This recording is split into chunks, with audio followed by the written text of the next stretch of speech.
Bismillahirrahmanirrahim. Assalamualaikum warahmatullahi wabarakatuh.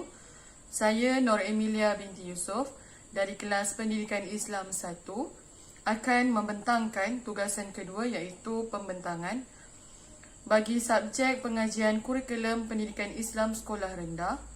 Tajuk yang saya pilih ialah kepelbagaian sistem pendidikan Islam. Pendidikan Islam merupakan salah satu daripada usaha berterusan untuk menerapkan ilmu pengetahuan agama Islam kepada para pelajar dan juga masyarakat awam. Ia merangkumi usaha memberi pengetahuan tentang agama Islam yang meliputi akidah, syariah dan juga akhlak. Ia menekankan kepada penghayatan terhadap akidah dan kepercayaan dalam Islam, pelaksanaan ibadat khusus dan umum serta memberikan panduan dan membentuk sikap bertanggungjawab dalam diri terhadap pencipta, manusia dan juga alam. Pendidikan Islam ialah satu proses menyampaikan ilmu kepada seseorang dalam usaha untuk membentuk peribadi dan sahsiah dalam kehidupan seharian yang berlandaskan ajaran Islam menurut Muhammad Roslan 2011. Pendidikan Islam hari ini amat penting untuk memastikan pelajar mempunyai kekuatan dalaman untuk menyesuaikan diri dengan keperluan semasa agar mereka tidak terkeluar daripada landasan nilai etika dan kerohanian. Hal ini amat relevan dengan ciri-ciri pendidikan Islam yang sentiasa sesuai dengan pelbagai situasi dalam kehidupan manusia sendiri.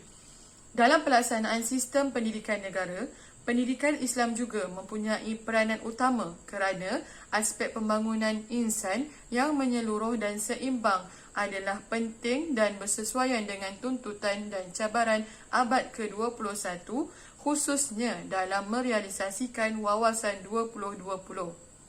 Baiklah, kita lihat kepada bentuk dan pola sistem pendidikan Islam di Malaysia. Perkembangan Islam yang berdepan dengan tiga zaman iaitu zaman pra-kolonial, zaman kolonial dan juga zaman pasca-kolonial telah memberi kesan yang mendalam ke atas perubahan sistem pendidikan. Cabaran yang dihadapi semasa proses perkembangan tersebut telah membentuk dua kategori sistem iaitu yang pertama, sistem pendidikan Islam formal dan yang kedua, sistem pendidikan Islam tidak formal pada masa kini. Baiklah, seterusnya kita lihat kepada sistem pendidikan Islam formal. Sistem pendidikan Islam formal ini boleh dibahagikan kepada tiga peringkat. Yang pertama, sistem pendidikan Islam prasekolah iaitu peringkat kanak-kanak. Dan yang kedua, sistem persekolahan Islam iaitu peringkat dari sekolah rendah hingga ke sekolah menengah. Dan yang ketiga, sistem pengajian tinggi Islam iaitu selepas sekolah menengah sehingga ke universiti.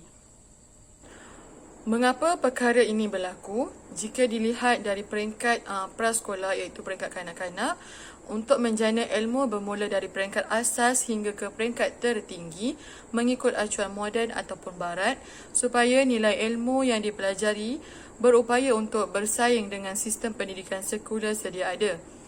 Disiplin ilmu dunia dan akhirat telah digabungkan untuk membentuk pelajar yang bukan sahaja mendalami ilmu keagamaan tetapi juga memperoleh ilmu keduniaan supaya pelajar itu memperoleh keseimbangan pendidikan di dalam kehidupan mereka.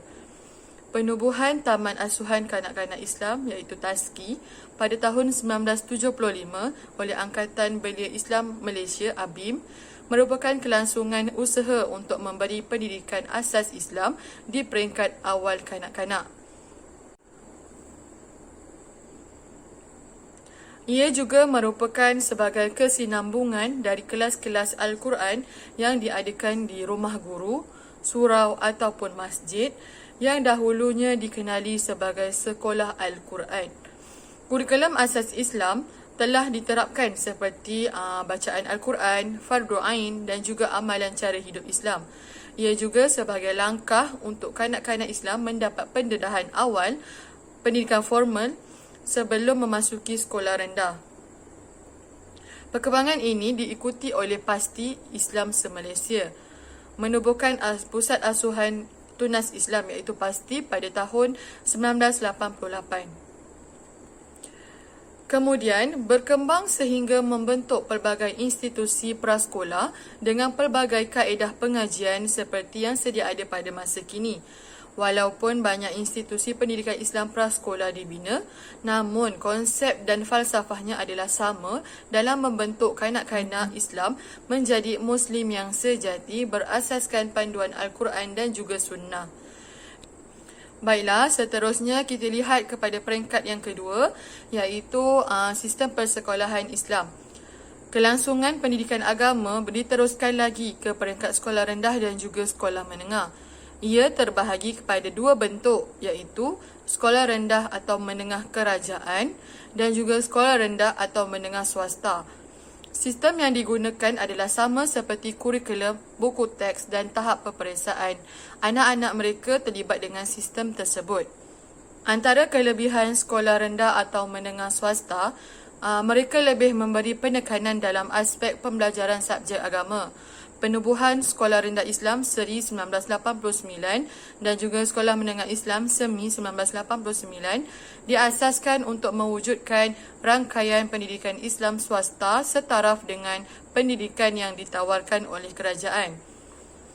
Ini kerana Sekolah Menengah Agama Kerajaan menawarkan tempat yang terhad kepada pelajar Islam. Justeru, penubuhan sekolah swasta Islam menjadi alternatif kepada ibu bapa untuk menghantar anak-anak mereka ke sekolah agama. Seterusnya, pada masa kini kita dapat lihat terdapat pelbagai sekolah agama sama ada milik kerajaan ataupun swasta. Di antaranya sekolah agama Arab di bawah kuasa Kementerian Pendidikan Malaysia, yang kedua sekolah agama atau Arab di bawah kerajaan negeri, yang ketiga, sekolah agama atau sekolah Arab di bawah Majlis Agama Islam Negeri dan sekolah agama atau Arab peringkat rendah dan menengah. Manakala Richard G. Kranz tahun 2009 membahagikan sekolah agama di Malaysia kepada 5 jenis, iaitu sekolah agama rakyat, sekolah agama negeri, sekolah agama swasta, sekolah agama kebangsaan dan juga sekolah kebangsaan. Seterusnya, kita lihat kepada peringkat ketiga, iaitu sistem pengajian tinggi Islam. Sistem ini mula bertapak dengan penubuhan Yayasan Pengajian Tinggi Islam Kelantan YPTIK tahun 1965 di Istana Nilampuri Kelantan dan dikelolakan oleh Majlis Agama Islam dan juga Adat Istiadat Melayu Kelantan. Seramai 43 orang pelajar dari dalam dan juga luar negara seperti Brunei dan juga Singapura telah diterima masuk ke YPTIK pada peringkat awal penubuhannya. Mereka ini semua menduduki kuliah Syariah wal Kanun. Pada tahun 1966, Ma'had Dakwah wa Al-Imamah telah diwujudkan sebagai satu lagi cabang pengajian di YPTIK. Ia bertujuan untuk melahirkan golongan pendakwah terlatih untuk mengembangkan lagi Islam di samping menjadi benteng ilmu untuk mempertahankan Islam dari serangan musuh. Namun, ijazah yang dikeluarkan oleh YPTIK tidak mendapat pengiktirafan kerajaan Malaysia kerana menyalahi Akta University College University AUKU tahun 1971, walaupun Universiti Al-Azhar mengiktiraf ijazahnya. Pada tahun 1981, YPTIK telah bergabung dengan Universiti Malaya Lembah Pantai dan menubuhkan Akademi Islam Universiti Malaya. Ia sebagai satu langkah untuk mendapat pengiktirafan ijazah yang mereka keluarkan dan pusat pengajian di Nilampuri dijadikan kampus untuk persediaan atau pra-ijazah bagi para pelajar pengajian Islam sebelum mereka memasuki Akademik Pengajian Islam di Universiti Malaya. Seterusnya, kita lihat kepada Fakulti Pengajian Islam Universiti Kebangsaan Malaysia Bangi ditubuhkan pada tahun 1970 hasil gabungan antara Kolej Islam Malaya dan juga UKM. Terdapat 3 jabatan yang dikendalikan oleh Fakulti Pengajian Islam UKM, iaitu yang pertama Jabatan Syariah, yang kedua Jabatan Usuluddin dan yang ketiga Jabatan Pengajian Bahasa dan Kesusasteraan Arab. Kuliah pengajian dikendalikan dalam bahasa Melayu dan juga bahasa Arab. Baiklah, seterusnya Universiti Islam Antarabangsa UIA Gombak. UIA telah ditubuhkan pada tahun 1983 di bawah Akta Syarikat Company Act oleh Kerajaan Malaysia dengan tajaan Bersama Pertubuhan Persidangan Islam OIC dan juga negara-negara Islam lain seperti Libya, Mesir, Maldives, Arab Saudi, Pakistan, Turki dan juga Bangladesh. Penubuhan UIA di bawah Akta Syarikat bertujuan untuk membolehkan kuliah pengajian diajar dalam bahasa asing seperti bahasa Inggeris dan juga bahasa Arab kerana perundangan Malaysia hanya membenarkan penggunaan bahasa Malaysia sahaja. Baiklah, saya teruskan lagi dengan sistem pendidikan Islam tidak formal.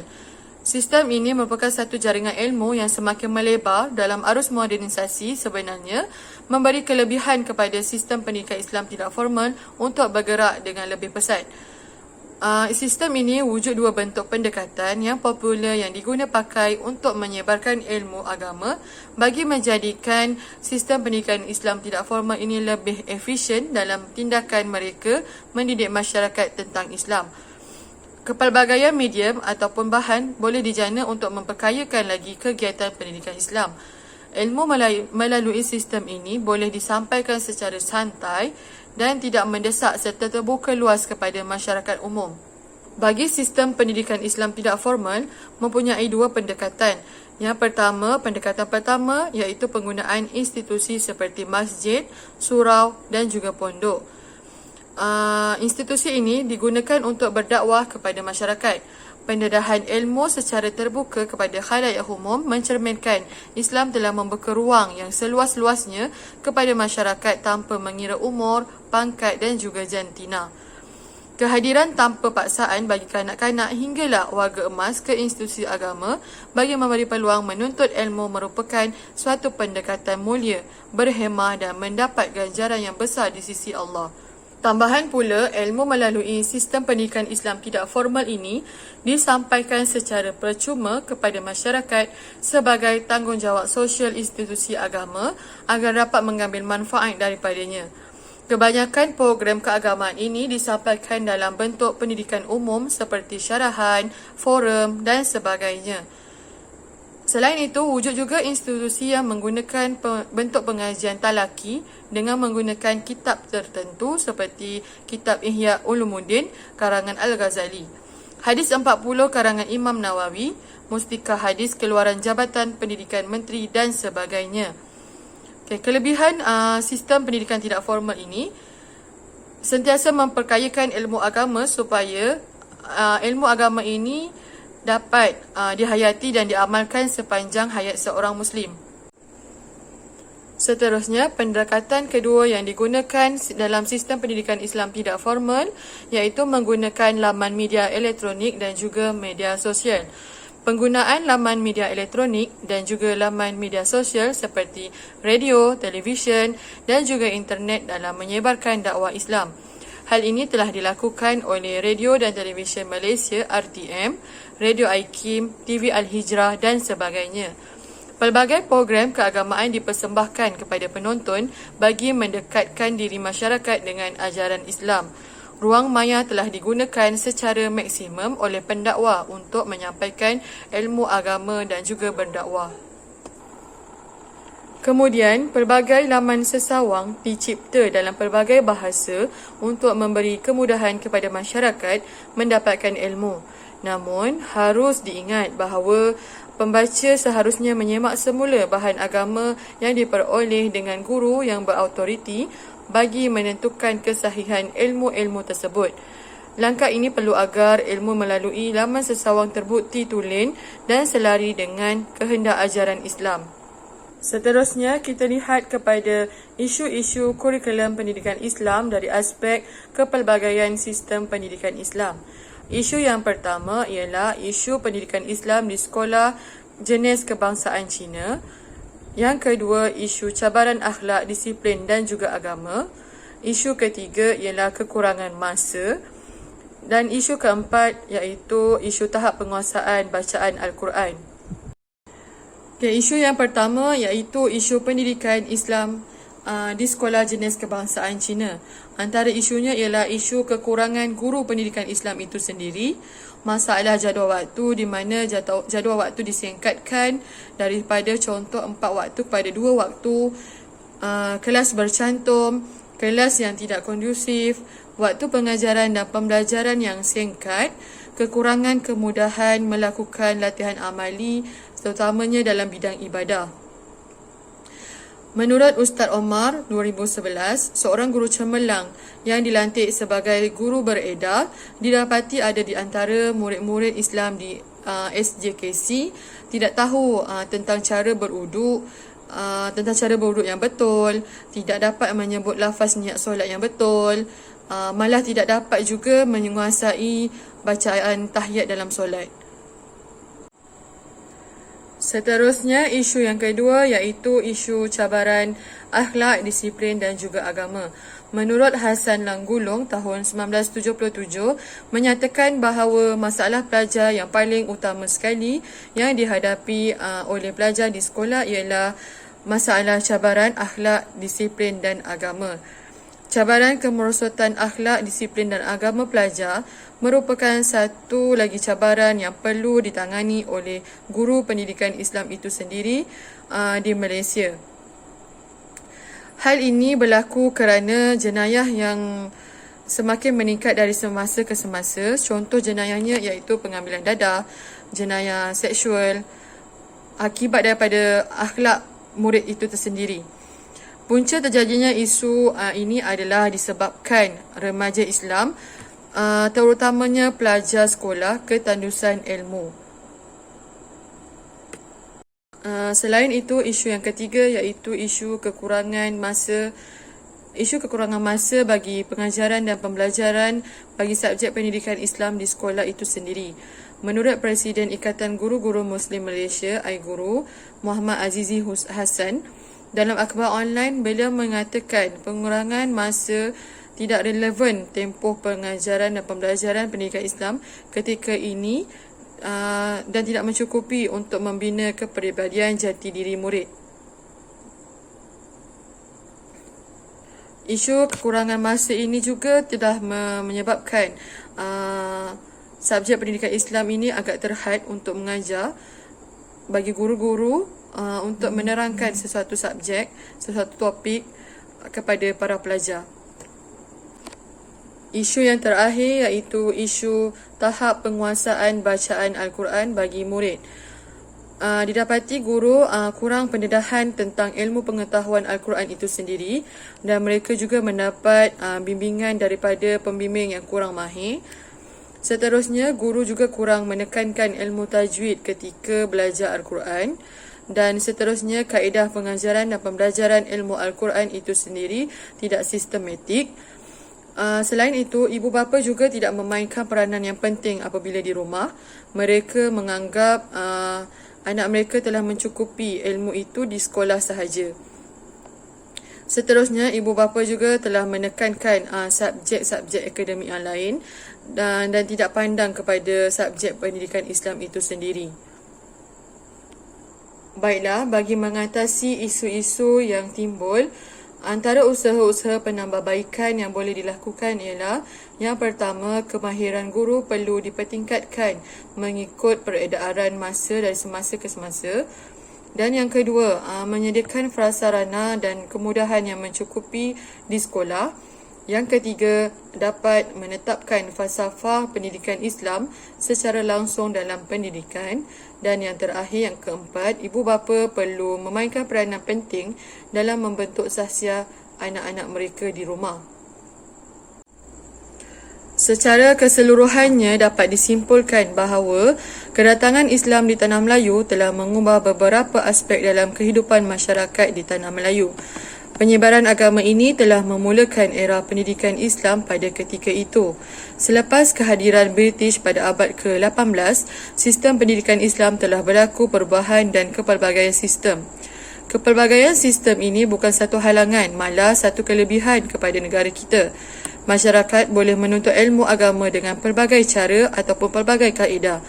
Pengajaran yang berkesan perlu dilaksanakan agar dapat menarik minat murid untuk terus belajar.